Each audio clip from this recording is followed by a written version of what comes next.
रात में बादाम खाने के फायदे। पहला, वसा को कम करता है।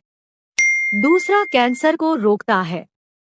तीसरा, हड्डियों को मजबूत बनाता है। चौथा, दांतों को मजबूत बनाता है। पांचवा, मस्तिष्क को तेज करता है। ग्रीन टी पीने के फायदे।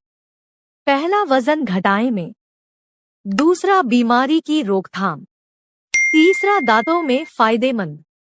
चौथा, डायबिटीज के लिए। पांचवा, मजबूत हड्डियों के लिए। छठा, रोग प्रतिरोध के लिए। सुबह खाली पेट सेब खाने के फायदे। पहला, वजन को रखता है नियंत्रित। दूसरा, इम्यूनिटी बढ़ाता है। तीसरा, खून की कमी दूर करता है। चौथा, अस्थमा रोग में फायदेमंद। पांचवा, कब्ज दूर करता है। दिमाग को तेज कैसे करें? पहला, ध्यान यानी मेडिटेशन करें। दूसरा, जॉगिंग करें।